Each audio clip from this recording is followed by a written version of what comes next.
qu'elles doivent faire une interview de moi pendant une demi-heure, juste après la conférence.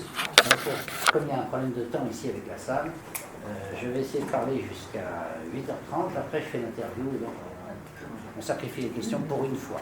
Mais vous pouvez toujours les noter pour le coup d'après. Alors, nous avons un sujet donc, qui nous met tout à fait dans l'actualité. Patriotisme et idéologie. Je vous rappelle au préalable la prochaine séance quand même, qui sera donc au mois d'avril, et qui portera,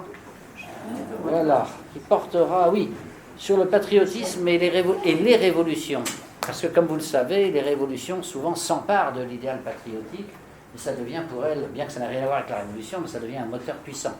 C'était le cas de la Révolution française, en 1792, ça a été vraiment un mouvement patriotique qui s'est développé à ce moment-là face aux troupes étrangères. Et puis on a retrouvé ça pendant la Seconde Guerre mondiale avec Staline qui a fait appel au patriotisme pour lutter contre Hitler. Donc il arrive, dans certains cas, mais même assez fréquemment finalement, que les mouvements révolutionnaires utilisent la fibre patriotique à des fins qui sont mixtes souvent, parce qu'ils défendent évidemment le pays, mais en même temps, évidemment, ils cherchent à défendre la révolution. Merci beaucoup. Donc on traitera de ce sujet un peu ambigu, mais je suis obligé de le traiter parce que sinon, souvent, le patriotisme est attaqué, notamment par les milieux anarchisants de gauche, etc., comme étant quelque chose de très dangereux, parce qu'ils disent le patriotisme, vous voyez où ça mène au fascisme, ça mène à... Alors ce que je voudrais montrer, c'est que c'est surtout le patriotisme qui s'associe à l'idéologie révolutionnaire, y compris le fascisme d'ailleurs, puisque le fascisme était une révolution socialiste, comme vous le savez sans doute. Il y a beaucoup de choses qu'on pourrait dire sur le fascisme d'ailleurs, qui sont souvent effacées, malheureusement, alors que c'est passionnant. Par exemple, je ne sais pas si vous le savez, donc je vous le dis, si vous le savez, vous me pardonnerez de répéter, il faut savoir que Mussolini a créé son parti fasciste essentiellement avec de l'argent français qui lui a été remis par le gouvernement français pendant la guerre de 14-18. Parce qu'en 14-18, l'Italie n'était pas en guerre, comme vous le savez sans doute. Et alors, ça nous embêtait beaucoup. Les Français voulaient absolument que l'Italie entre en guerre contre l'Allemagne pour ouvrir un front sur le Tyrol. Et on promettait aux Italiens de leur donner le Sud-Tyrol en échange, s'il y avait une victoire. Et le Parti socialiste bloquait tout, parce qu'il était pacifiste. Mais il y avait une aile du parti qui était militariste, disons, enfin qui était pour une guerre. C'était l'aile de Mussolini, mais qui était minoritaire dans le parti. Et alors, Clemenceau a dit à l'époque à Viviani, qui faisait partie du gouvernement d'Union nationale en France, Viviani était socialiste, toi qui es socialiste, va voir ton camarade Mussolini, et on va donner une très grosse somme d'argent, avec ça il va pouvoir lancer un journal à lui, parce qu'actuellement il est le patron du journal du Parti socialiste, il ne dit pas ce qu'il veut, donc il créera son journal et il pourra créer dans la foulée une scission au sein du Parti socialiste, mais avec des gros moyens financiers évidemment qui lui permettront ensuite de jouer un rôle au Parlement pour que l'Italie entre en guerre contre l'Allemagne. Ça a parfaitement marché. Et donc Mussolini a reçu l'argent par l'intermédiaire de Viviani, qui lui a permis de créer le parti fasciste et son journal, Il Popolo d'Italia, qui était le premier journal fasciste, donc, et qui complétait le journal socialiste officiel pacifiste, si je veux dire. Donc voilà un exemple. Enfin bon, les liens entre le socialisme et le fascisme. Mais aujourd'hui, on présente ça comme étant de droite. Bon, le fascisme. Alors, en ce qui concerne notre sujet de ce soir, mais finalement, on est toujours un peu dans le même domaine, je voudrais vous présenter le message suivant, selon lequel, à mon avis, à moi, en tout cas, le patriotisme n'est pas une idéologie. Contrairement à un préjugé tenace, le patriotisme n'est pas une idéologie, puisque le patriotisme, c'est essentiellement l'amour de la mère patrie. Dit-on d'un enfant qui aime ses parents qu'il a une idéologie? J'aime mon papa, j'aime ma maman, donc j'ai une idéologie. C'est complètement idiot, évidemment, c'est absurde. Ben là, c'est pareil. Le patriotisme relève des sentiments. On peut le justifier intellectuellement, bien sûr, en montrant tout ce qui vient de l'héritage national et de l'héritage des parents, sans lequel on ne serait rien, à commencer par la langue maternelle. Bon. Donc on est, comme disait, je crois que c'est Maurras qui disait ça, on est endetté à l'égard de la patrie, bien sûr, qui nous a donné ce qu'on a de plus précieux à l'intérieur même de notre cerveau. On est le produit d'un héritage culturel national. Évidemment, à titre individuel, on peut toujours, pendant le reste de sa vie, rejeter cet héritage. Mais le rejet ne peut être que partiel, parce que déjà rejeter sa langue maternelle, c'est un gros travail. Et en général, c'est un rejet qui est totalement stérile. Et à l'inverse, si vous voulez, qu'auraient été des personnalités au renom mondial comme Victor Hugo, comme Goethe, comme Dostoïevski, sans leur héritage national. Alors, cet héritage national a, entre autres qualités, le fait d'améliorer les relations humaines, le fait d'être patriote, de créer un lien affectif, si vous voulez, entre tous les Français, enfin, entre tous les Français patriotes, en tout cas. Et l'analyse de ce lien a été faite de façon tout à fait passionnante par un sociologue américain, j'ai dit un sociologue de gauche, mais enfin c'est presque une redondance, qui s'appelle Robert Putnam. Et Robert Putnam a écrit des ouvrages pour montrer que plus la diversité culturelle est forte dans un quartier aux États-Unis, puisqu'il a fait des études sur les quartiers américains où il y avait parfois des mélanges ethniques, ce qui est assez rare en Amérique d'ailleurs. Donc il a montré que plus la diversité culturelle est forte, plus la défiance entre les individus est grande. C'est-à-dire que dans les quartiers, effectivement, par exemple, où vous n'avez que des blancs, bon, vous demandez aux gens, avez-vous confiance dans vos voisins, etc. Les gens répondent oui. Enfin, il y a une assez grande confiance, surtout dans les pays anglo-saxons. Et par contre, si vous êtes dans un quartier mixte où il y a plusieurs ethnies, est-ce que vous avez confiance dans vos voisins? Alors là, les gens ont tendance à dire, oh là là, moi je me méfie. Et je prends l'exemple des voisins, parce que c'est facile, mais c'est vrai pour toutes les relations humaines. C'est-à-dire que plus la diversité de la société est grande, plus il y a de races différentes, plus il y a de cultures différentes, plus il y a de langues différentes dans une société donnée, et plus les relations entre les individus sont défiantes, sont méfiantes, moins il y a de liens entre les individus, voire même de l'inimitié. Donc ceux qui aspirent, et c'est souvent les bonnes âmes, qui aspirent à plus de fraternité humaine, devraient être violemment hostiles contre la diversité. La diversité est quelque chose qui détruit la solidarité, contrairement à ce que croient certains utopistes. Et ça, Putnam le démontre de façon vraiment scientifique avec des expérimentations qu'il a fait dans les quartiers américains pendant des années et des années. Donc on sait scientifiquement, si je puis dire aujourd'hui, que la fraternité est inversement proportionnelle à la diversité.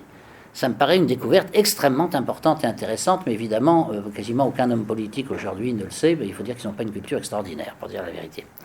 On l'a vu au débat d'hier. Les promoteurs de la diversité détruisent donc sans s'en rendre compte les rapports humains pacifiques et peuvent même être des promoteurs de la violence.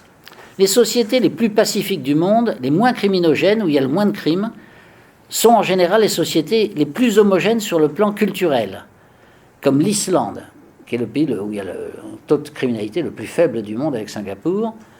Singapour aussi, d'ailleurs, qui est une ville chinoise entièrement. La Malaisie, elle est mixte, si je puis dire, mais la ville de Singapour, c'est une ville chinoise. On pourrait citer le Japon aussi, où c'est un peu la même chose. Donc les sociétés très homogènes sont des sociétés où il y a très peu de crimes, très peu de délinquance. Donc le patriotisme, lui, s'appuie sur l'homogénéité culturelle, et on peut dire qu'il est un facteur de paix sociale, il est un facteur de fraternité, si je puis dire. Bien évidemment, et c'est là où les choses vont se compliquer, le patriotisme peut se mélanger à des idéologies. Même si ce n'est pas une idéologie en tant que telle, parce que l'amour de la patrie, ce n'est pas une idéologie, pas plus que l'amour de ses parents. C'est un sentiment, je dirais, naturel, mais qui peut être perverti dans certains cas. Il y a des enfants aussi qui détestent leurs parents, ça peut arriver, tristement. Donc le patriotisme peut se mélanger à des idéologies qui peuvent être des idéologies laïques comme des idéologies religieuses. Je parlerai d'ailleurs des idéologies laïques lors de ma prochaine conférence sur la révolution et le patriotisme. Le patriotisme peut se heurter aussi à des idéologies, comme on le voit dans l'Occident actuel. Il y a des idéologies antipatriotiques. Bon, il est certain qu'un État démocratique ne saurait interdire telle ou telle idéologie, sauf si on peut prouver qu'elle est criminelle. C'est le cas notamment de certaines idéologies révolutionnaires qui prônent la violence. Mais par contre, on imagine mal qu'un État démocratique puisse admettre l'absence de patriotisme, car il doit pouvoir exiger des citoyens de mourir pour la patrie, une condition essentielle. Il doit combattre les idéologies qui s'opposent donc au patriotisme, et qui sont, si on les prend sous leur forme la plus pure, le socialisme, sous ses formes extrêmes ou pures, si vous voudrez. Il se veut international, hein, l'international, qui est l'hymne d'ailleurs, l'ancien hymne du Parti communiste. Ou le libéralisme aussi de type cosmopolite. J'y reviendrai tout à l'heure, il y a deux formes principales de libéralisme. Un libéralisme conservateur qui vient de Burke en Angleterre et qui est tout à fait compatible avec le patriotisme. Et puis il y a aussi une forme de libéralisme qui déteste le patriotisme parce que c'est considéré comme un obstacle au libre-échange. Bon. J'ajouterais même l'islamisme radical. Alors ça paraît moins évident peut-être, mais qui est cosmopolite puisqu'il veut faire un califat mondial. Il nie totalement l'existence des nations, cet islamisme radical. Une démocratie est donc fondée sur le patriotisme, alors qu'une dictature peut se passer totalement du patriotisme, puisqu'il y a la force physique qui remplace le patriotisme. On l'a bien vu, d'ailleurs, on a un très bon exemple, triste d'ailleurs, un bon exemple historique, qui est l'ancienne Yougoslavie. L'unité était fondée sur l'allégeance au maréchal Tito et à son parti unique communiste. Dès que la dictature a disparu, l'État a explosé, comme vous le savez, au profit de nations comme la Croatie ou la Serbie. Donc on a bien vu que c'était la dictature qui maintenait cet État. Et la dictature ayant disparu, on a recréé des États, mais elles fondées sur un sentiment national. Donc combattre l'antipatriotisme, c'est pas combattre une opinion, c'est combattre une attitude quasiment délinquante en démocratie, où un citoyen s'arroge le droit de ne pas défendre ses compatriotes, notamment en cas de guerre avec l'étranger. Donc on est presque à la limite de la trahison. Là. Alors d'où viennent les idéologies modernes? Ces idéologies modernes qui parfois d'ailleurs peuvent se mélanger avec le patriotisme. Elles sont liées à ce que le philosophe Heidegger appelait le Gestell, qui est une façon de voir le monde, de ressentir le monde, qui est dérivée des Lumières du XVIIIe siècle. Sous Louis XIV, il n'y avait pas de conflit idéologique au sens moderne du terme. Ça ne veut pas dire qu'il n'y avait pas des conflits. Il y avait des conflits religieux, notamment entre protestants et catholiques, mais il n'y avait pas de conflit idéologique au sens... Vous savez, les vrais conflits idéologiques sont structurés sur un axe gauche-droite qui date de 1789. Quand les partisans du veto du roi se sont mis à droite du président de l'Assemblée, et ceux qui étaient contre le veto du roi, donc qui voulaient enlever au roi tous ses pouvoirs, eux se sont mis à gauche. Et ça vient de là. Donc c'est bien délimité dans le temps. Mais avant, parler de gauche ou de droite, à l'époque de Louis XI, ça n'a aucun sens, évidemment. Donc l'idéologie, c'est pour ça que je dis l'idéologie moderne. Quelque chose d'assez récent. Alors ces idéologies ont en commun 4 points. D'abord, l'effacement de Dieu devant de nouvelles idoles, dont l'ego cherche à justifier ses caprices avec la notion des droits de l'homme. Au nom des droits de l'homme, on va chercher à abattre les traditions, y compris les traditions nationales. Alors, on pourrait prendre beaucoup d'exemples. Là, j'en prends juste un au hasard. La Cour européenne des droits de l'homme, par exemple, a voulu interdire les crucifix dans les écoles italiennes, dans les écoles publiques italiennes. Et cette interdiction a été levée suite à une plainte en appel de l'Italie, où le tribunal s'est retourné parce qu'il sentait que là, il risquait de provoquer la révolte générale de tous les Italiens. Au nom des droits de l'homme, aussi, on a voté le mariage homosexuel en France, en disant qu'il y avait l'égalité des droits et que si les homosexuels ne pouvaient pas se marier, il n'y avait plus l'égalité des droits, donc c'est au nom des droits de l'homme, là encore. On a fait beaucoup de choses au nom des droits de l'homme. Moi, au ministère de l'Intérieur, j'ai vécu ça, quel que soit le ministre d'ailleurs, et c'est sa bonne volonté plus ou moins grande, mais au nom des droits de l'homme, la Cour européenne s'est toujours opposée à l'expulsion des immigrés clandestins. Essayons de mettre des bâtons juridiques dans les roues des gouvernements pour essayer de faire en sorte qu'un immigré clandestin ne soit plus clandestin et soit reconnu légitime alors qu'il est arrivé en violant nos frontières. Bon. Voilà des actions qui sont menées au nom des droits de l'homme et qui sont antinationales, clairement antinationales. Ils ont fait aussi le coup d'ailleurs à des Anglais. Il y a eu plusieurs sujets justement où des choses qui étaient considérées comme des traditions britanniques ont été interdites, notamment les punitions, ça peut se discuter bien sûr, les punitions physiques dans les collèges d'élite anglais comme Eton. La Cour européenne des droits de l'homme a demandé à l'Angleterre d'interdire ça. Et ça fait partie d'ailleurs des raisons qui fait que les Anglais peu à peu se sont braqués de plus en plus contre tout ce qui était européen et les ont menés au Brexit. Deuxième caractéristique, après les nouvelles idoles, c'est l'argent qui devient une valeur suprême et la discrimination par l'argent est la seule admise entre les citoyens. Ça, c'est révélateur aussi de l'idéologie contemporaine. Si demain, vous voulez créer un club réservé aux gens de race blanche, il est possible que vous ayez des problèmes, même judiciaires. Ce n'est pas impossible. Mais si vous créez un club où, pour être membre, il faut gagner 1 million d'euros par mois, là, il n'y a aucun problème. La discrimination par l'argent est autorisée. La discrimination par la couleur de la peau est interdite. Et toutes les autres discriminations, en général, d'ailleurs, sont plus ou moins interdites. Mais l'argent, non. L'argent, évidemment, est un cas particulier. C'est une discrimination qu'on autorise. Et les autres discriminations, lorsqu'elles ont lieu, on essaye de les cacher. Là, il y avait un dessin que j'avais trouvé admirable. Je ne sais plus qui l'avait fait, d'ailleurs, ce dessin. Et je ne sais même plus dans quel journal il est paru, mais il était vraiment extraordinaire. C'est une femme noire, qui frappe à la porte du bureau antidiscrimination qui existe en France, l'association antiraciste. Et elle dit, voilà, je viens, j'ai été discriminée, je voulais être embauchée au cinéma et on n'a pas voulu de moi. Alors le fonctionnaire répond, ah bon, on n'a pas voulu de vous, vous vouliez être embauché pourquoi? Je voulais être embauché pour faire un film sur Blanche-Neige, je voulais jouer le rôle de Blanche-Neige. Alors il y a le fonctionnaire qui dit, ah bon, mais qu'est-ce qu'on a trouvé comme argument pour vous empêcher? Ils ont dit que j'étais trop petite. Voilà, donc l'hypocrisie, quoi, mais c'est assez bien vu.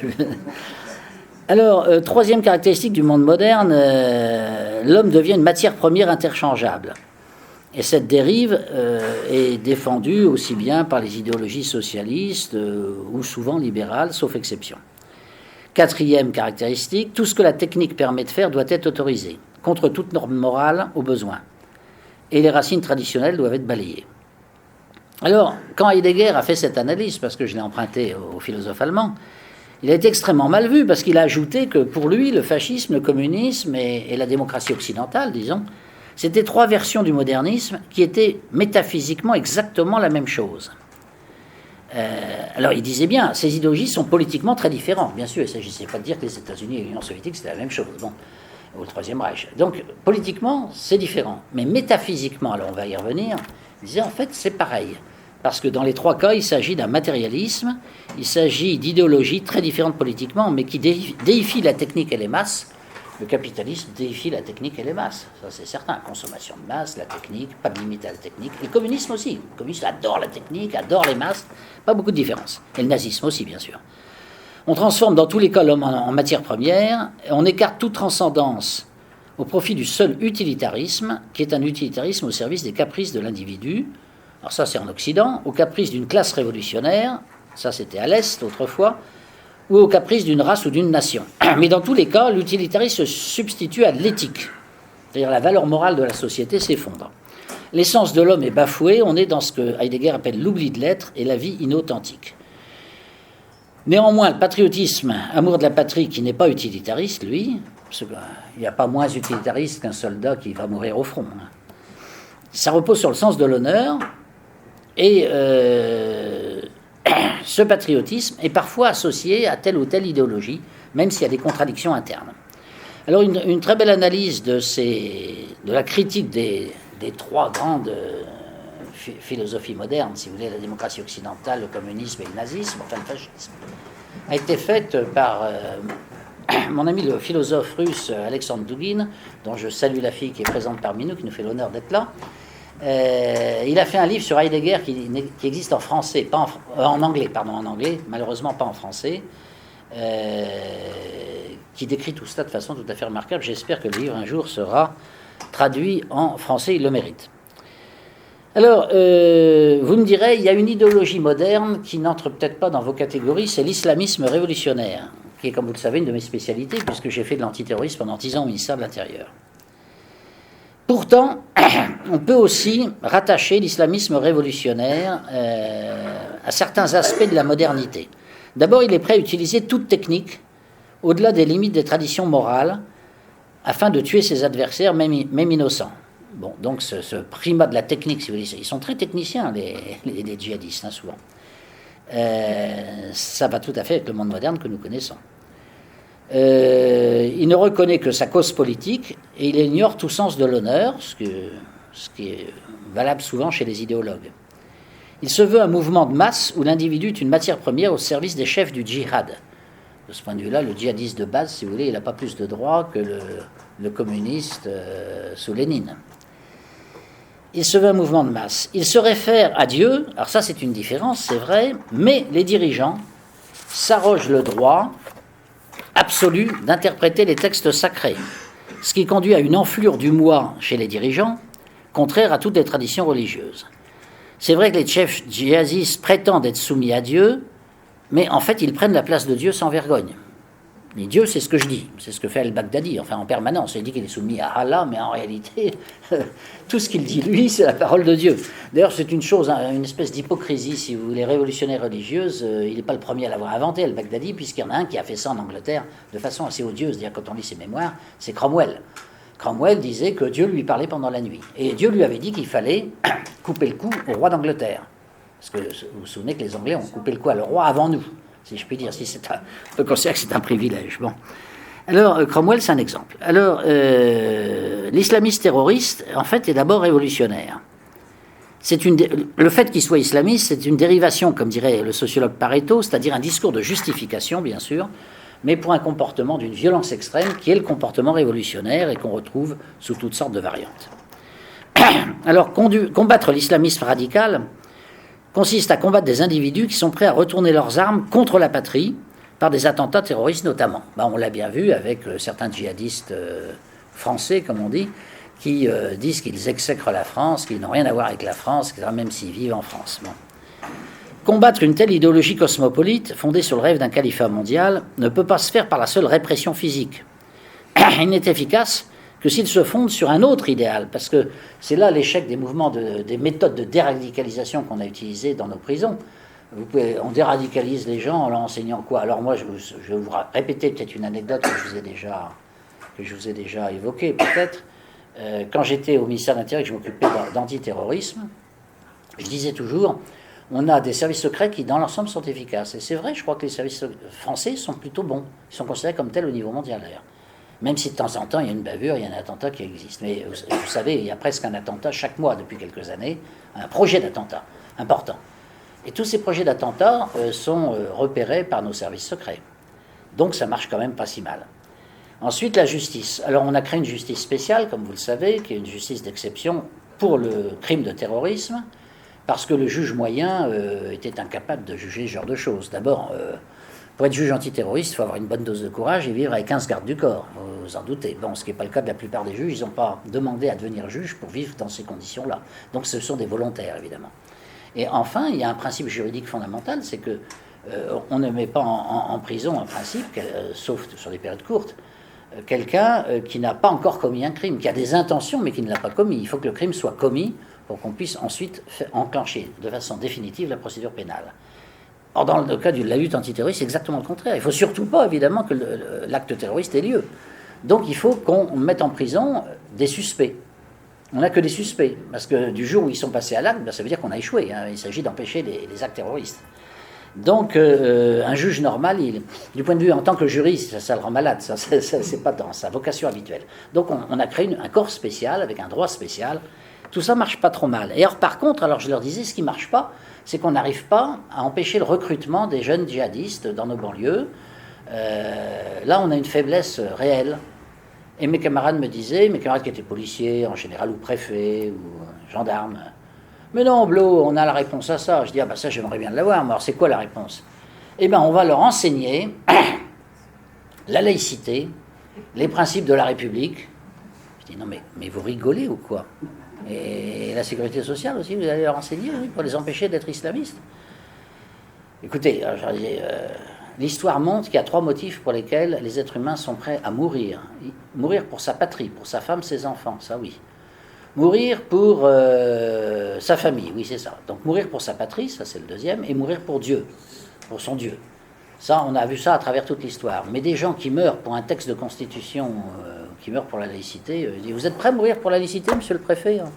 Réponse, bon, évidemment, si vous le prenez comme ça, je dis, oui, je le prends comme ça, parce qu'on a affaire à des gens qui sont prêts à mourir pour leur foi.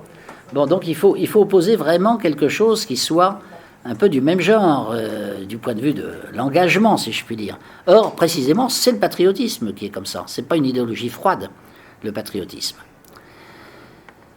Alors, quand on voit, par exemple, les grandes guerres, si vous voulez, la dernière guerre où les Français sont engagés dans la résistance, par exemple, ils l'ont fait par amour de la France. Ils ne l'ont pas fait pour sauver la sécurité sociale, hein, ça c'est clair, ou pour payer moins d'impôts. Staline lui-même, tout communiste qu'il était, lorsqu'il a eu peur de perdre la guerre contre Hitler, parce qu'au début, Hitler a bien failli gagner la guerre quand même, il s'est résolu à parler au peuple russe à la radio en disant « Mes frères, il faut sauver notre Sainte Russie ».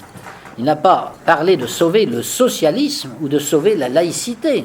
Vous savez que les grands principes de la laïcité, d'ailleurs, dont se prévaut la loi de 1905 en France, ont été exposés pour la première fois de façon assez complète sur le plan philosophique par un certain Lénine, dans un article qu'il a fait, Novégisme, je crois que ça s'appelait La Vie Nouvelle, donc qui était un article qu'il a fait en 1905, cette année-là d'ailleurs, pour expliquer que la laïcité était une des bases du futur régime communiste de l'avenir.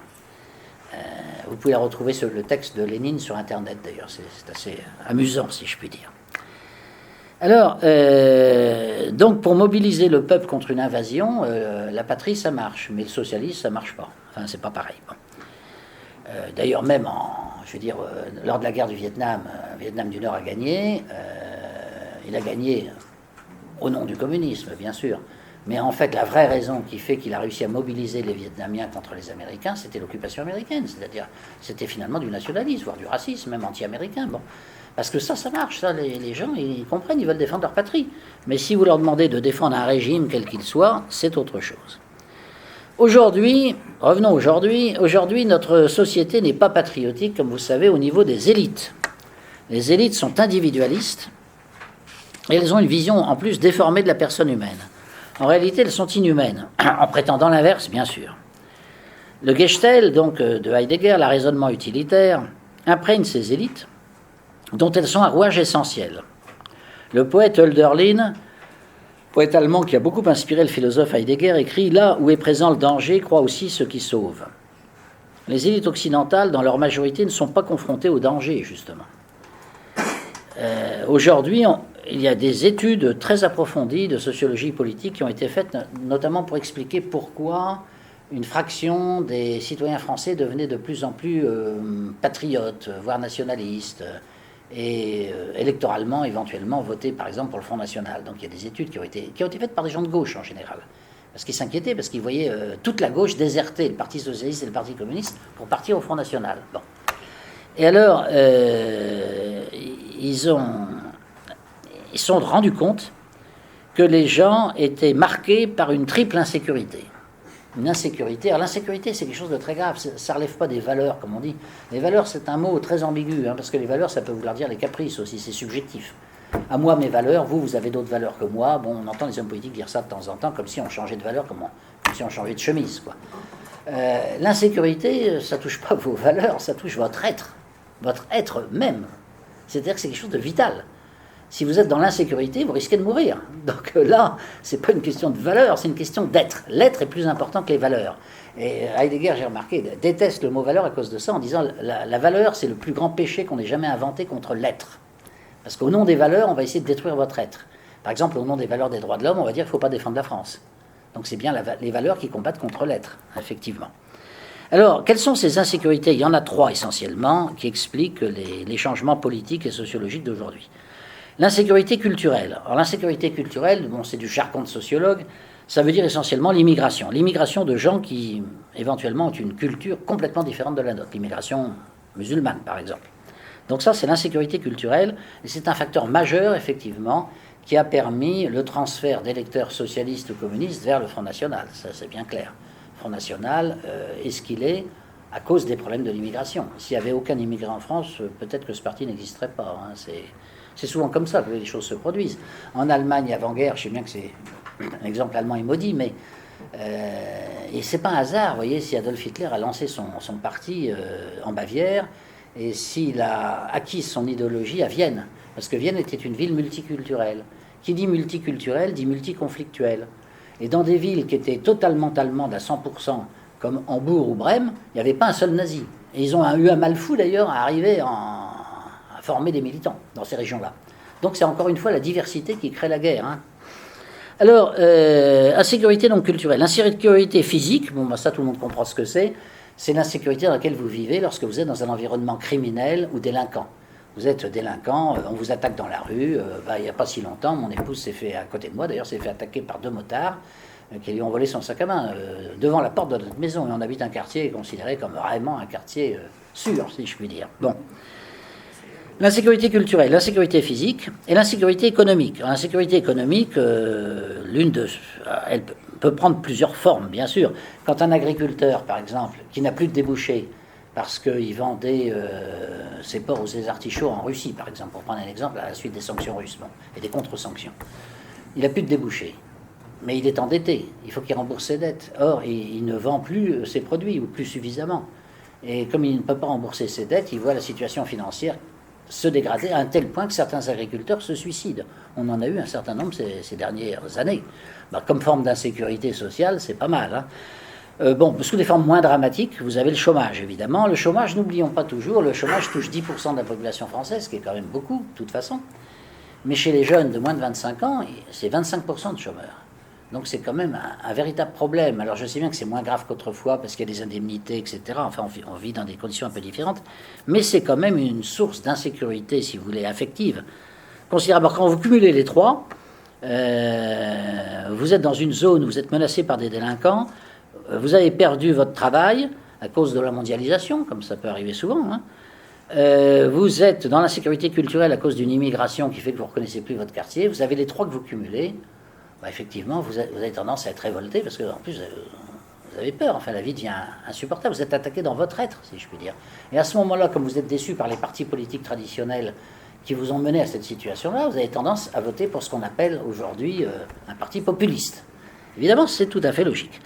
Alors, il y a un géographe, je vous le recommande d'ailleurs, parce que les travaux qu'il a fait sont tout à fait remarquables. Alors, ce qui est très curieux, lui aussi, c'est un homme de gauche. C'est comme Putnam. Les gens qui font ce genre d'analyse sont souvent des gens qui viennent de la gauche. Le géographe Christophe Guilluy a fait un livre, enfin, il a fait plusieurs livres, hein, Fracture sociale. Il a fait un autre livre qui s'appelle La France périphérique, qui est le livre le plus connu, effectivement. Et puis le dernier qui vient de sortir, qui s'appelle Le crépuscule de la France d'en haut. Et Christophe Guilluy montre que la France d'en haut peut se permettre le luxe d'être hostile aux frontières, dans la mesure où les frontières classiques ne l'intéressent pas. Ce sont des gens qui vivent dans un monde transnational, qui ont une partie de leur famille aux États-Unis, etc. Bon, pour eux, les frontières, hein, c'est pas essentiel. Au contraire, ça gêne les affaires. Mais en même temps, ces gens-là sont hypocrites parce qu'il y a des frontières invisibles qui les protègent, explique Guilluy. Parce qu'ils sont tous concentrés comme par hasard, toujours dans les mêmes quartiers, et qui sont des quartiers qui sont devenus des forteresses pour des raisons financières. Le prix du mètre carré dans les grandes villes exclut toute population pauvre. Ce qui fait de ces villes qui sont soi-disant ouvertes, qui sont ouvertes en apparence, bien sûr, en fait, sont des villes fermées, parce que c'est impossible d'y habiter, sauf si vous avez vraiment une fortune ou des revenus très importants. Donc on ouvre les frontières, mais en même temps, on crée une ségrégation spatiale dans les villes. Autrefois, il y avait beaucoup de gens modestes dans une ville comme Paris. Ils sont petit à petit expulsés, il y en a de moins en moins. Et il reste à Paris quoi? Les immigrés d'un côté, qui ont des logements sociaux, et puis des gens riches. Voilà. Il n'y a plus de classe moyenne. C'est l'effondrement des classes moyennes. Et c'est ça qui est très grave aujourd'hui. On ouvre les frontières, et en même temps, on pose des codes à l'entrée de tous les immeubles. Moi, j'ai le souvenir, quand j'avais, je sais pas, 7-8 ans, hein, j'étais à Paris, il y avait encore des frontières. Il fallait montrer une carte d'identité, un passeport pour aller en Allemagne, par exemple. Bon, aujourd'hui, c'est fini. Mais par contre, on pouvait entrer dans n'importe quelle cage d'escalier. Bon. Ah non, c'est le contraire. Alors, vous avez la zone Schengen, vous n'avez plus de papier d'identité à montrer, mais alors, par contre, si vous voulez entrer chez un voisin ou chez un ami, si vous avez oublié le code, vous restez à la rue. Donc toutes les portes sont fermées maintenant. Les rues sont barricadées en quelque sorte, de façon électronique, donc ça ne se voit pas. Autrement dit, le cosmopolitisme qui est affiché par les élites n'empêche pas le fait que ces élites se replient dans l'entre-soi de réseaux sociaux sélectionnés, qui sont des clubs très chics, qui peuvent être des loges maçonniques, qui peuvent être toutes sortes d'organisations de ce genre, où on n'entre pas comme on veut. Et en fait, la société est très fermée sur elle-même. Et vous avez un petit monde comme ça qui dirige la société française. C'est toujours un peu les mêmes, ils se retrouvent toujours entre eux. Là, vous avez le nom de beaucoup d'entre eux maintenant, et ça a été publié parce que généralement, c'est des soutiens d'un certain Macron. Vous retrouvez Yves Berger, vous retrouvez des gens très connus qui sont du milieu de la mode, du cinéma, de toutes sortes de professions. Et tous ces gens se connaissent entre eux, mais si vous essayez de pénétrer leur cercle et que vous n'avez pas les idées convenues, eh bien, vous ne restez pas longtemps. Vous ne pouvez pas pénétrer ces milieux-là, évidemment.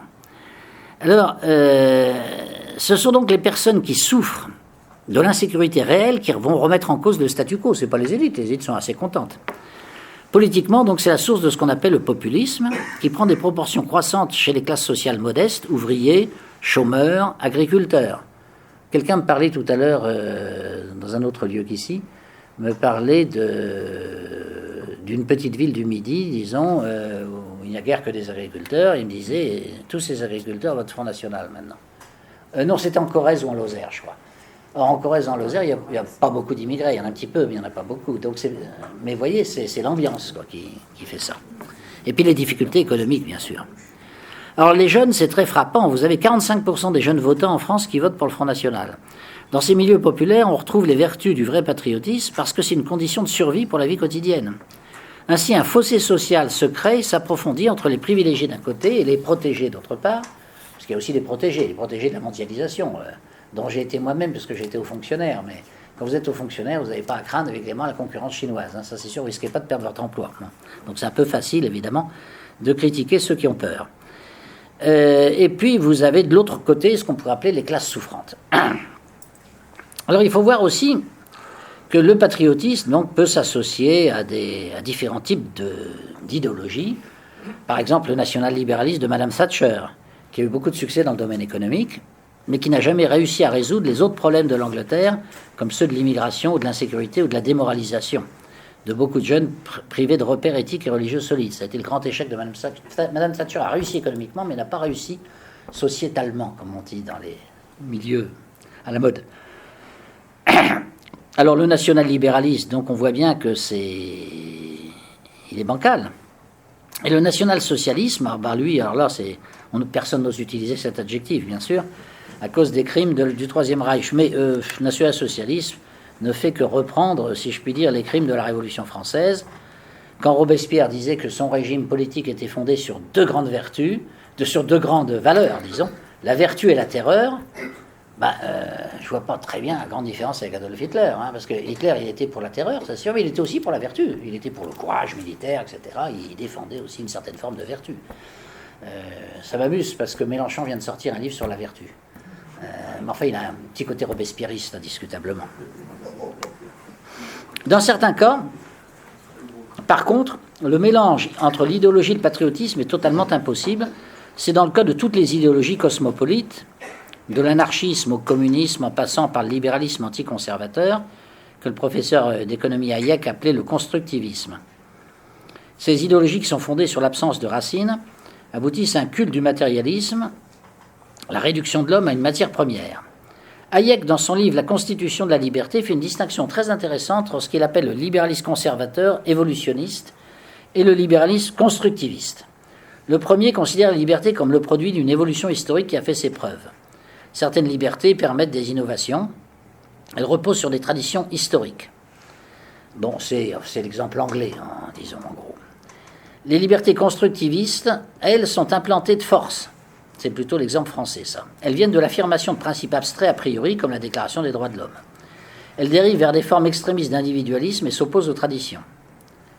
Par exemple, au nom des libertés absolues de l'individu, on va s'opposer à la protection des frontières. Il y a une immigration d'envahisseurs, dès lors que ces envahisseurs n'ont pas d'uniforme et se réclament de leur seule qualité d'individu. Le libéralisme constructiviste ne veut voir que des principes juridiques abstraits et l'utilitarisme économique. Tout ce qui fait la substance de l'homme, vie spirituelle, vie culturelle, éthique de l'honneur non utilitariste, racines familiales, loyauté politique à la mère patrie, tout ça est jeté par-dessus bord, ça n'a pas d'intérêt. Ce qui est intéressant, c'est le droit et l'économie. Gagner de l'argent et des droits, et gagner des droits, je dirais presque aussi. Ce libéralisme constructiviste, Hayek l'analysait, lui-même qui était libéral, il l'analysait comme étant une idéologie révolutionnaire, et il était tout à fait hostile à cela. Il trouvait que c'était une idéologie dangereuse, voire criminelle. Alors, par contre, le patriotisme fait très bon ménage. S'il ne fait pas bon ménage avec les idéologies, en général, il fait bon ménage avec les traditions. Les traditions, ce n'est pas des idéologies, c'est tout à fait autre chose. Traditions religieuses, traditions culturelles, parce que le patriotisme lui-même trouve son origine dans une matrice de tradition, et non pas dans un discours intellectuel qui est fait ex cathedra. C'est souvent par réaction à un phénomène extérieur. Par exemple, les Allemands sont devenus très patriotes en 1813 à cause des armées de Napoléon. Avant que les armées de Napoléon les envahissent, ils avaient une fidélité plutôt à leur dynastie. Les Prussiens se battaient pour le roi de Prusse, si je puis dire. Les Autrichiens se battaient pour l'empereur. Mais il y a un sentiment national qui est né en Allemagne, vraiment, de la présence des troupes napoléoniennes et des inconvénients. Les troupes d'occupation ont toujours des inconvénients, évidemment. Donc, un patriote conscient doit bien savoir que les traditions ne sont pas issues nécessairement d'une pensée rationnelle, mais plutôt d'une expérience existentielle. Par exemple, l'occupation ennemie. Et c'est ça qui fonde notre civilisation. Et là, il y a des ouvrages d'un certain nombre d'auteurs, comme Burke en Angleterre, bien sûr, Hayek en Autriche, Galen en Allemagne, qui sont incontournables. Je vais vous dire quelques mots de Galen. Dans son seul livre qui est paru en français, Anthropologie et psychologie sociale, parce qu'il a énormément écrit en allemand, il a eu des milliers de lecteurs en Allemagne, mais totalement inconnu en France, Galen, G-E-H-L-E-N. Il explique que l'homme ouvert au monde est toujours soumis au risque de déchoir. Il oppose l'homme à l'animal de ce point de vue. L'animal a des instincts assez bien réglés qui fait que, un comportement, je dirais, déviant de l'animal, en général, c'est-à-dire ça le tue immédiatement. Donc les animaux, en général, sont dans leur rail, si je puis dire. Alors que l'être humain, non, parce qu'il est très ouvert au monde, donc il peut prendre des habitudes catastrophiques. Et c'est pourquoi il doit s'appuyer sur quelque chose d'extérieur, qu'on appelle une tradition, les traditions vont lui apporter une mission dans la vie, une tenue, une certaine façon tenue physique, mais tenue morale aussi, bien entendu, dont il a un besoin vital pour s'épanouir. Chez un être qui n'est pas fixé en soi, contrairement à l'animal, écrit Galen, les traditions sont une des conditions fondamentales de la santé nerveuse même.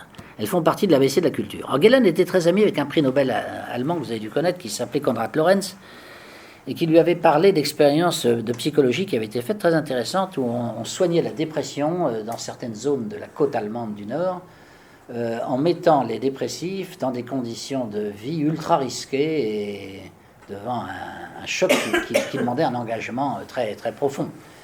Par exemple, on les mettait sur des bateaux de sauvetage de gens qui étaient en train de se noyer en mer. Et après ces expériences, souvent, enfin pas toujours, mais souvent les gens étaient guéris. Donc l'homme a besoin du négatif, comme il disait, pour pouvoir avoir une bonne santé nerveuse. Un fait est significatif. Alors ça a été constaté par tous les témoins, si vous voulez, qui ont été dans les camps de concentration.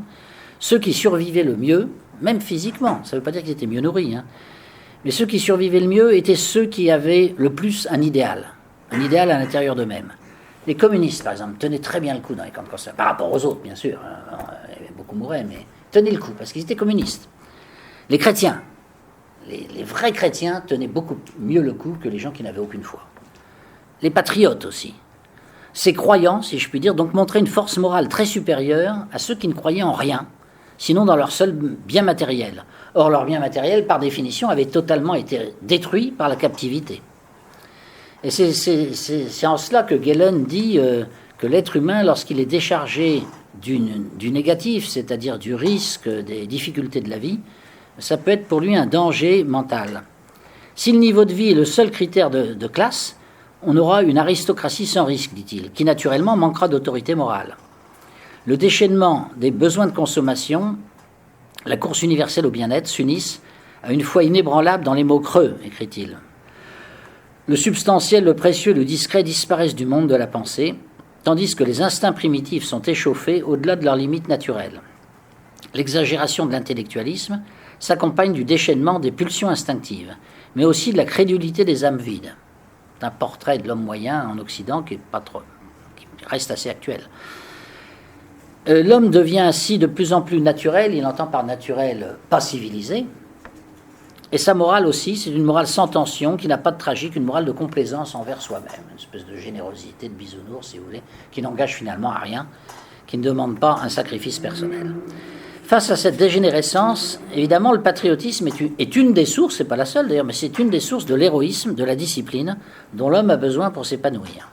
L'alternative est en effet entre la discipline, écrit Galen, ou alors le retour à la sauvagerie naturelle, un laisser-aller, mais qui laisse les pulsions s'exprimer et qui causeront des souffrances encore plus grandes. On le voit bien avec les phénomènes de délinquance, notamment de délinquance juvénile.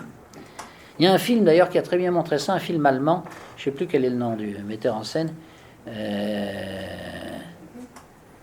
qui montre une école où il y a le laisser-aller général, et puis il y a un professeur qui veut faire une expérience. C'est la vague, hein? La vague, c'est ça, la vague. Et bon, ça se termine tragiquement, mais il montre bien cette antithèse, si vous voulez, entre une société sans repères et puis la création de discipline. Et en fait, les jeunes qui ont été soumis à cette expérience, qui deviennent disciplinés, ils sont joyeux, ils sont heureux, ils sont en pleine forme, ils n'ont plus besoin de fumer, de se droguer, etc., alors que les autres sont dans un état lamentable. Et ça, c'est une réalité anthropologique, je crois, qui est reconnue. Alors, on peut donc juger aussi le patriotisme, bien que ce ne soit pas le seul idéal, bien sûr, assez bien fait à l'aune de la nature humaine alors qui est largement méconnue aujourd'hui, et c'est pourquoi je m'efforce toujours d'en reparler à chaque fois que j'en ai l'occasion. Je veux parler par là de quelque chose que vous m'avez déjà entendu dire, à savoir la théorie des trois cerveaux, qui a donné une base scientifique à des intuitions géniales de Platon, qui ont été d'ailleurs reprises par les pères de l'Église. Cette théorie était formulée par le professeur de neurobiologie Paul MacLean. Ce médecin a montré que dans sa théorie du cerveau triunique, que notre cerveau avait 3 étages, un étage reptilien qu'on partage avec les reptiles, qui dirige nos instincts, la faim, la soif, l'instinct sexuel, l'agressivité. Tout cela est nécessaire à notre survie. Si on n'avait pas ces instincts-là, on mourrait, on disparaîtrait, et l'espèce disparaîtrait. Mais ces instincts sont chaotiques, et s'ils ne sont pas contrôlés par les 2 autres cerveaux, ils peuvent entraîner des crimes, voire même l'autodestruction. Alors les 2 autres cerveaux, il y a le cerveau reptilien, donc instinctif, il y a le cerveau limbique, qui règle, lui, notre vie affective et qu'on a en commun avec les mammifères supérieurs, comme les chats et les chiens, qui ont une vie affective. Il suffit d'avoir un chien pour savoir qu'il adore son maître, par exemple. Ça, c'est affectif, c'est pas instinctif.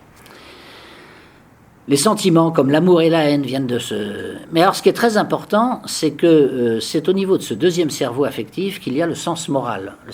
Le sens moral n'est pas quelque chose instinctif chez l'homme. L'homme n'est pas par instinct moral. Mais affectivement, oui. Il a le sens moral, comme le sens de l'honneur, par exemple. Et ce sens moral, et ça c'est une erreur qui est très souvent faite par des gens qui ont très peu de connaissances en anthropologie, ils croient que le sens moral est lié à l'intelligence. Plus vous êtes intelligent, plus vous serez moral. Plus vous apprenez de choses à l'école, plus vous serez moral. Tout le monde sait que c'est complètement faux. Je suis désolé, mais...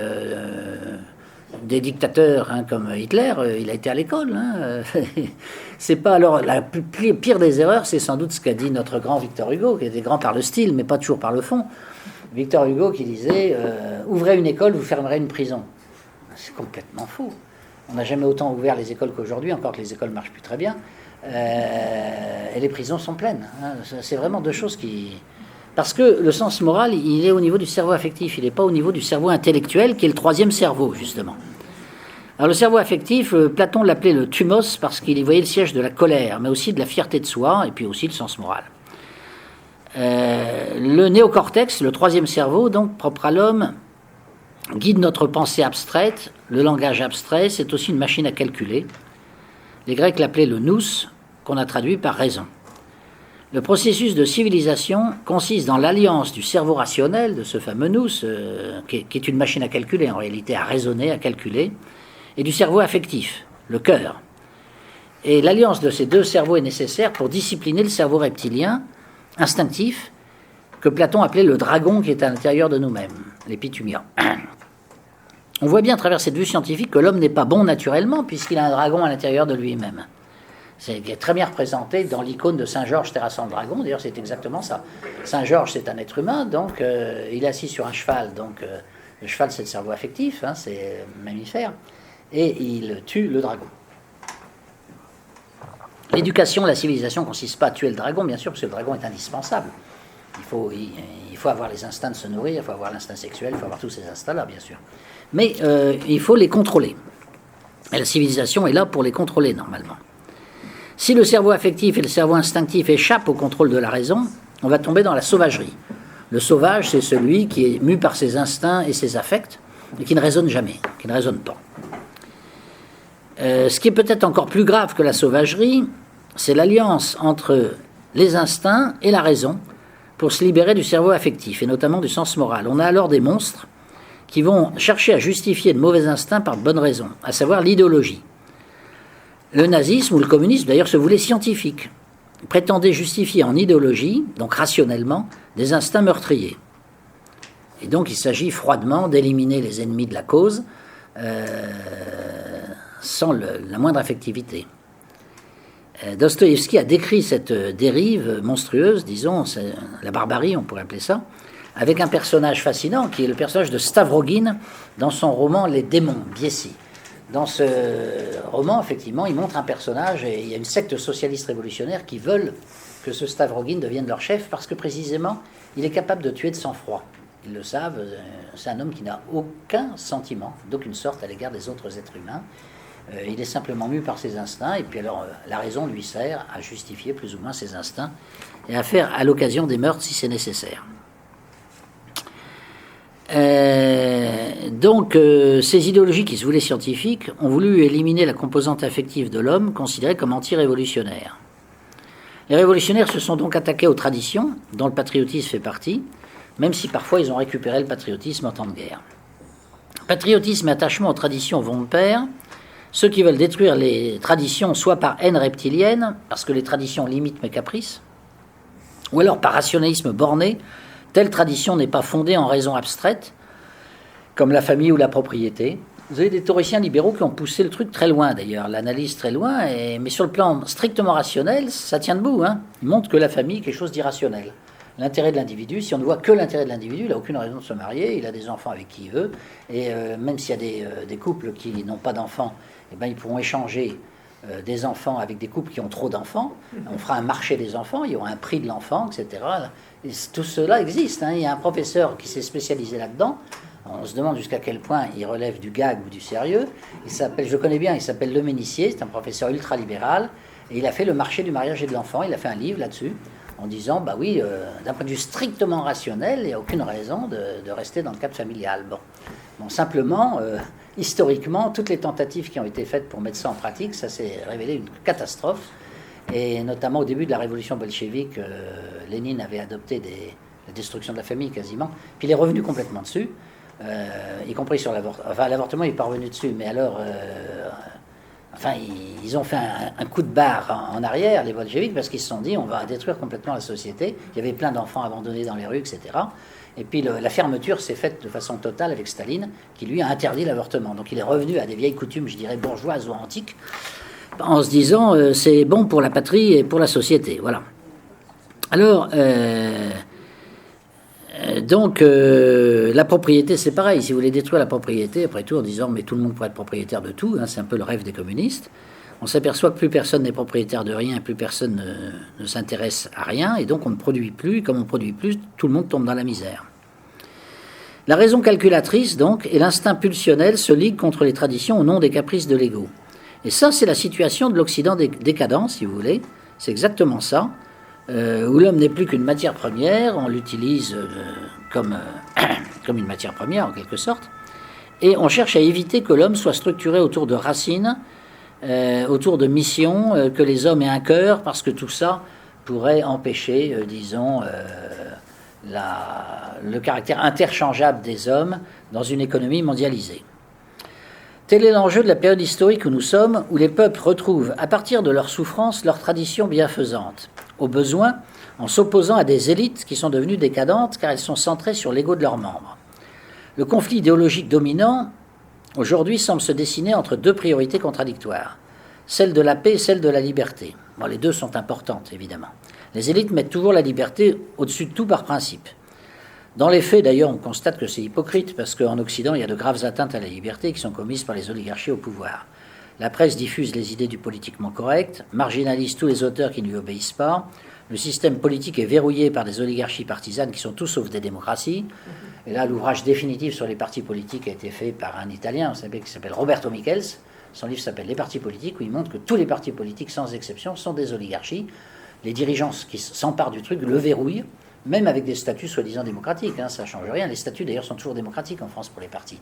Mais en fait, vous avez une oligarchie qui s'empare du pouvoir, qui garde le pouvoir pendant 10 ans, 20 ans, 30 ans, qui n'est jamais remis en cause. C'est comme ça que ça fonctionne réellement. Moi qui ai fait partie d'état-major politique de plusieurs partis politiques, je peux vous assurer que c'est toujours comme ça que ça se passe. Ça se passe aussi comme ça souvent dans beaucoup d'associations. Alors, en plus, dans l'Occident actuel, on prétend qu'on est pour toutes les libertés, mais on interdit les référendums. Il n'y a qu'en Suisse qu'on permet des référendums sans arrêt, parce que ça pourrait remettre en cause les pouvoirs, évidemment, de l'oligarchie. Donc, ces oligarchies règnent sous une façade trompeuse de démocratie et se heurtent de plus en plus au peuple dont elles ne sauvegardent pas les intérêts. Les libertés tolérées par les oligarchies sont celles qui ne gênent pas l'oligarchie, ou qui même aide son travail de domination. Par exemple, l'immigration illégale est tolérée en définitive par le pouvoir, au service de ceux qui vivent à l'écart dans des quartiers privilégiés, des écoles privilégiées, ce qu'on appelle le comportement d'évitement. Bon, tout le monde sait que les ministres socialistes, en général, mettent leurs enfants dans des écoles privées, évidemment, où il n'y a pas d'immigrés. Bon, c'est ça le comportement d'évitement. Alors, les sociologues, pour ça, sont d'ailleurs tout à fait, redoutables, parce qu'ils démasquent l'hypocrisie, évidemment, parce qu'à coup de statistiques, de listes, etc., de documents, ils arrivent à voir ces comportements. Alors ces libertés, bien sûr, tolèrent les zones de non-droit parce que ça ne dérange pas la sécurité des populations les plus favorisées, mais par contre, ça défavorise la sécurité des personnes les plus modestes. La sécurité c'est la paix, en définitive. Donc on sacrifie la paix à des libertés qui ne profitent qu'à certains. On assiste à une dégénérescence des élites depuis la Deuxième Guerre mondiale. On le voit bien d'ailleurs à des institutions héritées de 1945. Ma propre école, sa première promotion avait comme devise « France combattante », ce qui est une très belle devise, puisqu'il y avait beaucoup d'anciens combattants de la résistance dedans. Et puis moi je dis toujours en plaisantant que cette devise France combattante a été remplacée par la devise carrière méritante. Alors la carrière, vous me direz, c'est bien de vouloir avoir une carrière, bien sûr, mais si ça devient la valeur suprême, elle peut se construire sur l'absence de cœur complète à l'égard des êtres humains, tout cela se faisant, pour citer pour une fois Marx, dans les eaux glacées du calcul égoïste. Voilà, je ne peux pas m'empêcher de penser à Macron, vous m'excuserez, mais bon. Mais carrière méritante, hein, c'est tout à fait ça. À présent, un fossé grandissant apparaît donc entre les élites individualistes, cosmopolites, et le peuple, lui, qui souffre des maux collectifs dont j'ai parlé tout à l'heure, les trois insécurités. Ce peuple est chassé des grandes métropoles par le prix du foncier, comme l'a montré le géographe Christophe Guilluy. On a donc une nouvelle géographie électorale où toutes les grandes villes basculent peu à peu à gauche, alors qu'avant, ce n'était pas le cas du tout. Les centres-villes, je veux dire, basculent à gauche, deviennent socialistes généralement, et les zones périphériques, par contre, basculent de l'autre côté, et souvent, d'ailleurs, se mettent à voter pour le Front National. Quant au parti républicain, qui est pris en tenaille, ou le centre, ils sont pris en tenaille entre ces deux groupes sociaux, et ils se maintiennent pour l'instant, mais ils sont très menacés parce que quand on voit la structure par âge de leur électorat, on s'aperçoit que ce sont des partis de personnes âgées. Le parti des Républicains, c'est son vrai problème. C'est pas un parti de jeunes, ça se saurait. Alors que les jeunes au Front National, il y en a vraiment énormément, et vous en trouvez aussi beaucoup chez Mélenchon. L'insécurité culturelle, donc,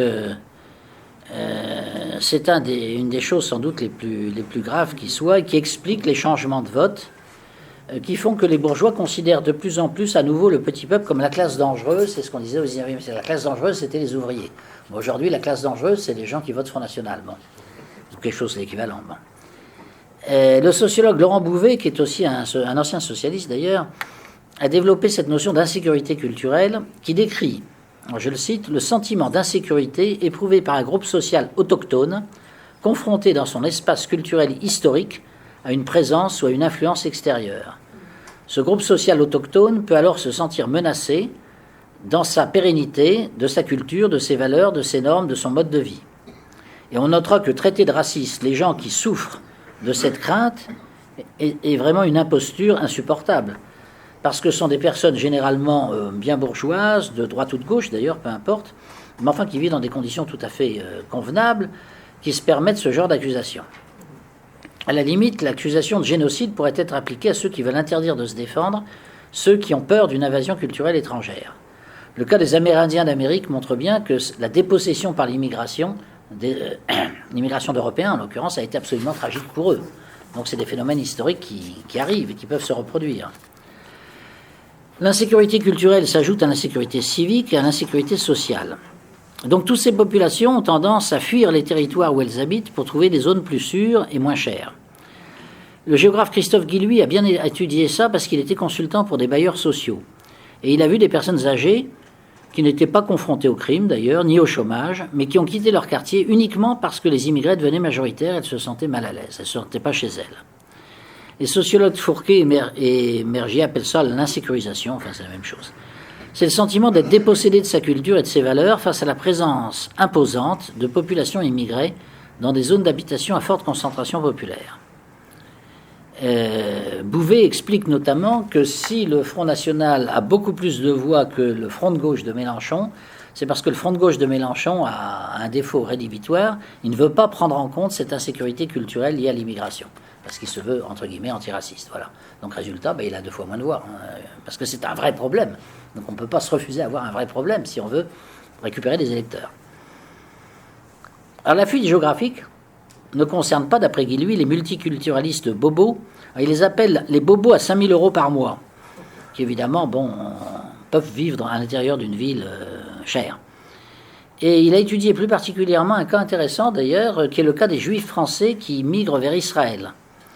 Une enquête d'avril 2014 de la Commission consultative des droits de l'homme montre que 70% des Français trouvent qu'il y a trop d'étrangers, ce qui déborde totalement, bien sûr, le vote du Front National. Selon Guilhuy, toute arrivée d'une population importante de cultures différentes peut générer une insécurité culturelle chez les anciens habitants. C'est une réaction universelle, quel que soit le peuple. C'est chez tout le monde. Il cite des exemples de musulmans de Belleville, par exemple, qui ont quitté leur quartier devant l'arrivée massive des Chinois.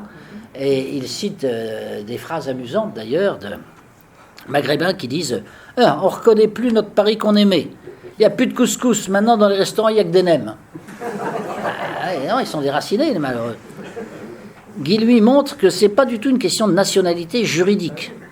Hein, c'est pas le fait, on peut être français de papier, comme on dit. Bon, ça, c'est pas ça qui compte, bien sûr. C'est plutôt le comportement culturel. Il dit que même des populations chinoises qui parlent moins bien le français que les Algériens ou les Africains noirs sont parfois mieux acceptées parce que leurs valeurs posent moins de problèmes. Les valeurs familiales sont remises en cause. Alors, il analyse de façon assez détaillée le comportement de jeunes maghrébins dont le père a renoncé à toute autorité, la religion s'est effondrée et ils se réfugient dans la délinquance et l'extrémisme religieux. Le refus de beaucoup d'élèves maghrébins de faire une minute de silence pour les victimes du terrorisme a beaucoup impressionné la presse. Des comportements traditionnels sont interdits dans des territoires sous tension. Le fait de manger du porc, le fait de porter une kippa, le fait de porter une jupe sont frappés d'interdits sur des portions du territoire national. À Lyon, Gérard Collomb, le maire, rêvait d'une cohabitation heureuse dans un quartier. Il avait voulu faire une espèce de quartier symbole multiculturel. Il avait construit, l'une à côté de l'autre, une mosquée, une synagogue et une église. Eh bien, la mosquée est devenue salafiste au fil des ans. Et la synagogue a été obligée de déménager. Donc on voit le résultat. Et un tiers des Juifs de France aujourd'hui disent que leur être est menacé par d'autres personnes et envisagent de quitter la France. Donc c'est pas de l'idéologie, c'est pas une question de valeur, c'est une question d'être, vraiment. On est attaqué dans son être. Moi, les gens ressentent comme ça. Et on voit bien que dans une société qui est déstructurée de cette façon, par l'insécurité culturelle, nécessairement se produit à l'intérieur d'elle-même une sorte de renaissance du patriotisme. C'est pas un phénomène idéologique du tout, c'est un phénomène de réalité. Les idéologies modernes n'ont pas existé avant la Révolution française. Il y avait des débats politiques sur des choses concrètes, mais il n'y avait pas des débats idéologiques comme on les connaît aujourd'hui. Si l'idéologie est dévaluée aujourd'hui en raison de ses méfaits, on peut penser qu'il va y avoir une renaissance des 4 pôles de notre représentation du monde non idéologique qui correspondraient à des réalités, à des êtres, qui sont la famille, la patrie, la personne et la divinité.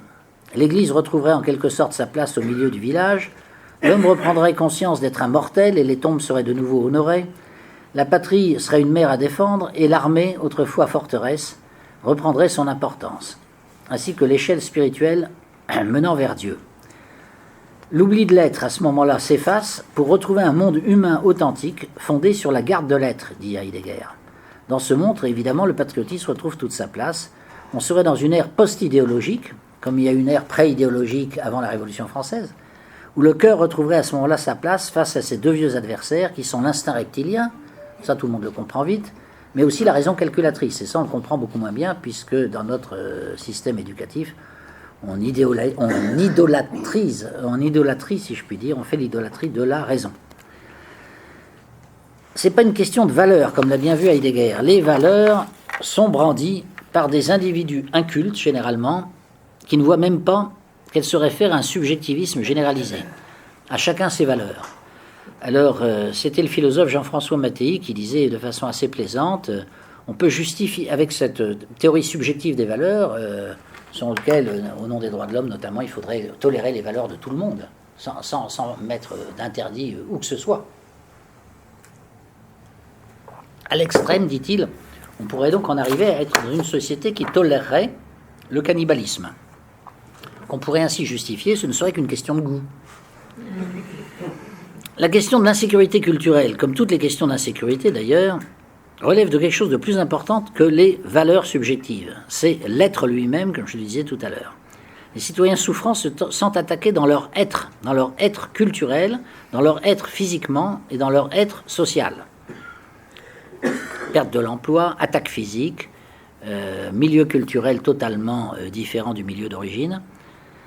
c'est pas des valeurs, je dirais, qui n'engagent pas à grand-chose, des valeurs abstraites du type de la République, la laïcité, les droits de l'homme, etc. Non pas d'ailleurs que ces valeurs n'aient aucune importance, c'est pas ce que je veux dire, mais c'est très secondaire par rapport, je dirais, au sens de l'être. Les bourgeois riches et cosmopolites de l'oligarchie au pouvoir, évidemment, brandissent ces valeurs pour mieux mépriser le petit peuple. Vous êtes contre l'immigration, mon pauvre ami, donc vous êtes raciste. Vous êtes contre la délinquance, donc c'est que vous êtes peureux. Vous êtes contre la mondialisation qui vous a mis au chômage. Ça veut dire que vous êtes absolument incapable de vous reconvertir. Et les élites qui tiennent ce discours s'étonnent après de la colère montante, alors qu'ils sont bien calés dans leur fauteuil confortable et leur certitude morale. En fait, on a affaire à une classe de pharisiens, de tartuffes, qui petit à petit commencent à être démasqués dans les milieux populaires. Le triomphe des idéologies liées à la philosophie du Gestalt, à l'utilitarisme généralisé, ce triomphe de ces idéologies relève du passé. Les aspirations populaires, ce ne sont pas des idées, ne sont pas des valeurs abstraites.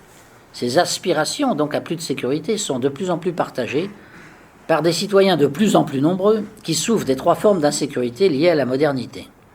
Et cela se voit évidemment surtout dans la jeunesse, qui s'abstient massivement lors des élections, ou alors qui vote Front National, puisque un jeune sur deux en France vote aujourd'hui pour le Front National. D'après Atlantico, le blog, 64% des 18-24 ans se sont abstenus au municipal. Vous savez, les 2/3 n'ont pas voulu voter au municipal, qui est pourtant l'élection la plus proche, disons, de la vie quotidienne. Et 66% s'étaient abstenus aux législatives. Donc une abstention massive des jeunes classes. Quant aux partis qui soutiennent l'oligarchie au pouvoir, qu'ils soient de droite ou de gauche, ils ne font plus recette, enfin, ou de moins en moins. Les nouvelles aspirations, qui ne sont pas, encore une fois, des simples idées abstraites, car elles relèvent du retour de l'être. L'être du sacré, l'être de la patrie, l'être de la personne héroïque, l'être de l'attachement aux racines, car l'être est multiple, comme l'affirmait Aristote. Cet être commence à se substituer aux prétendues valeurs des anciennes idéologies qui, elles, sont de plus en plus périmées. En Union soviétique, on sait que le système s'est effondré pratiquement d'un seul coup, car plus personne n'y croyait. C'est-à-dire le système était mangé de l'intérieur, c'est ce que Heidegger appelle l'histoire de l'être. L'histoire de l'être, c'est l'histoire de ce qui se passe dans les cerveaux humains, des sentiments, des idées qui sont à l'intérieur des cerveaux humains, et que personne ne peut voir de l'extérieur, évidemment. Bon, en Union soviétique, plus personne n'était soviétique, si je puis dire, à un certain moment. Enfin, ça a fini par basculer. Les gens ne croyaient plus dans le communisme. Et il ne restait plus que la coquille extérieure qui s'est effondrée sous Gorbatchev lorsqu'il a voulu la réformer. Ce genre d'événement historique majeur qui s'est produit en Russie et qui a conduit à la Russie moderne, nouvelle, actuelle, et qui est une Russie qui s'affirme conservatrice ou traditionnaliste d'ailleurs au niveau même de son président, cet événement qui s'est produit, c'est ce que Heidegger appelle l'Ereignis. Alors, Ereignis, c'est la transcription en allemand du mot événement, si je puis dire justement. L'événement qui bouleverse complètement les conditions de vie des uns et des autres, qui en général se prépare en silence pendant des dizaines d'années, qui brusquement apparaît d'un seul coup, ce qui donne l'impression effectivement d'une rupture. La rupture, elle est externe, elle n'est pas interne. Intérieurement, il y a eu plutôt évolution.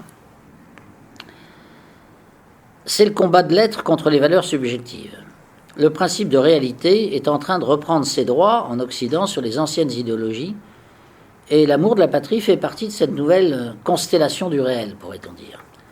L'ère de la post-idéologie est en train sans doute d'arriver, mais c'est le début pour l'instant, c'est le début seulement de ce processus, mais on commence à en voir pas mal d'éléments, et ça crée déjà des bouleversements électoraux qui troublent énormément de monde, que ce soit...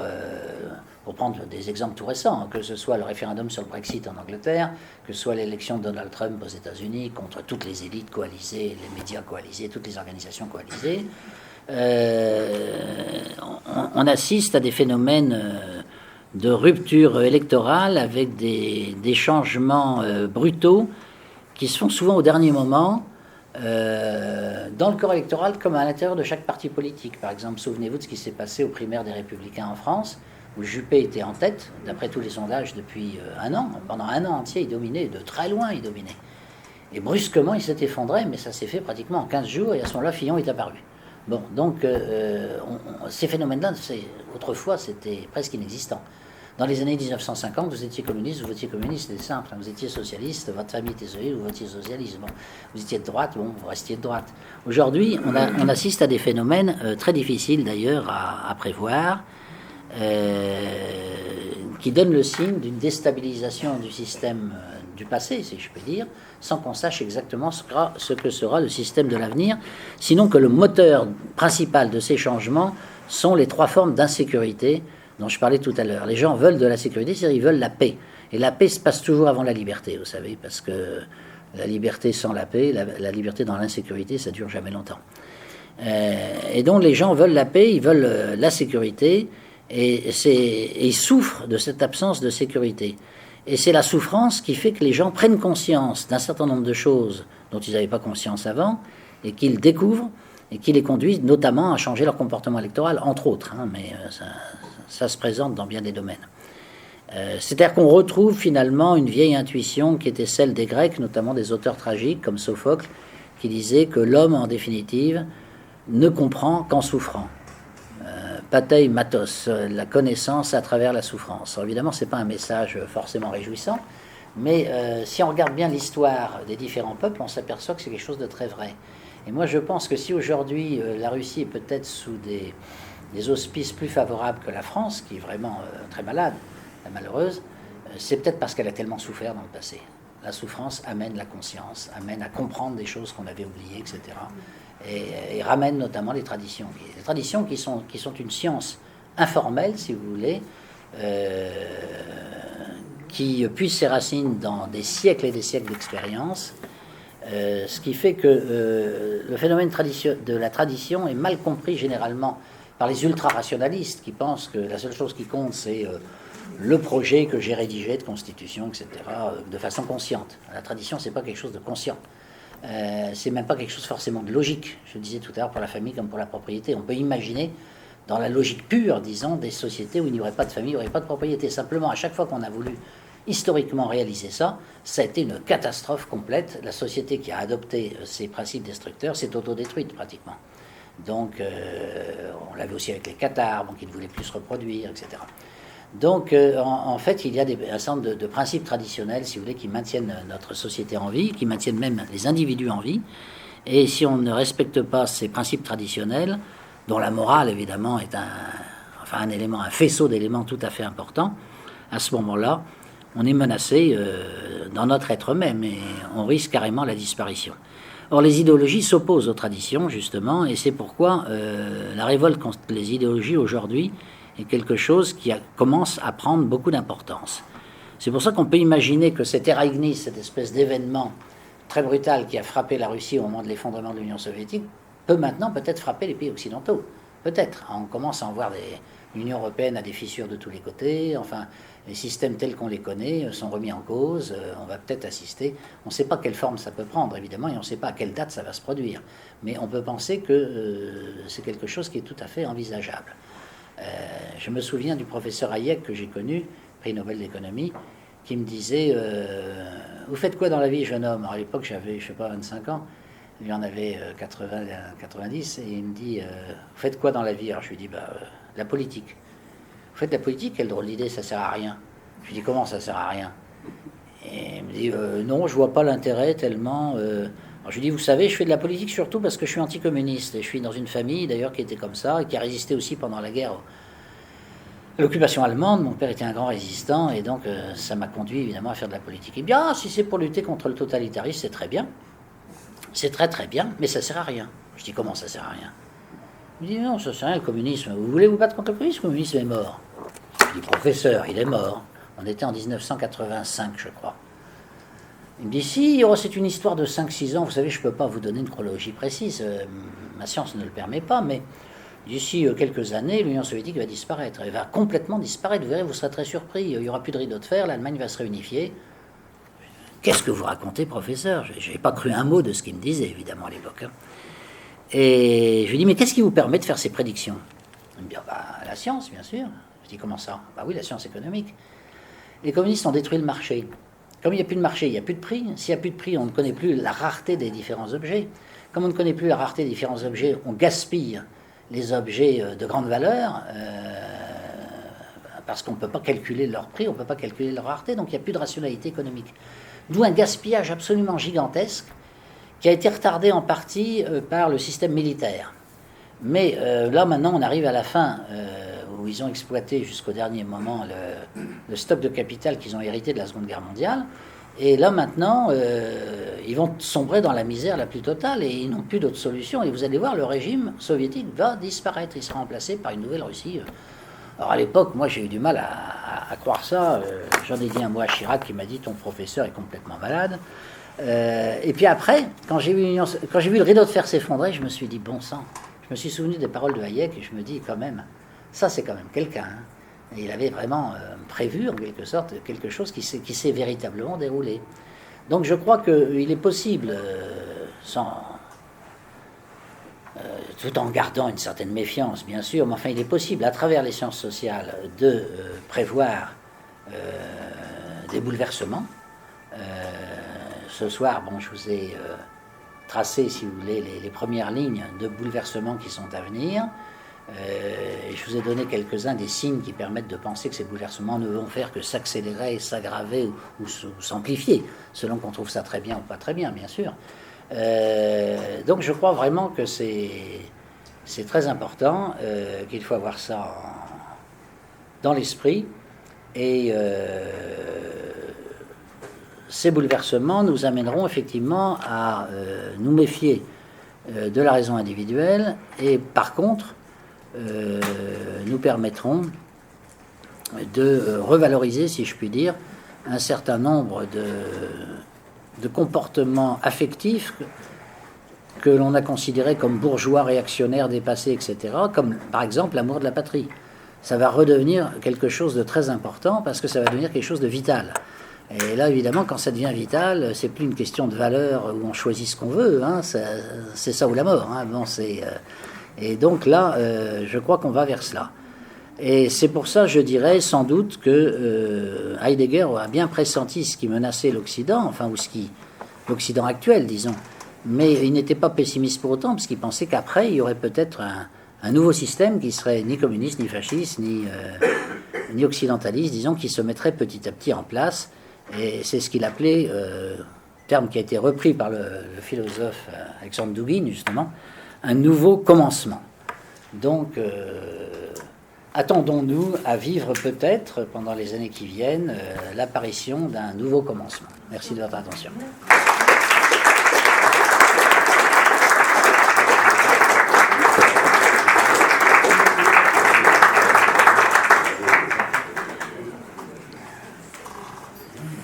Alors, il n'y aura pas de questions, hein, puisque je dois faire une interview, si vous le permettez.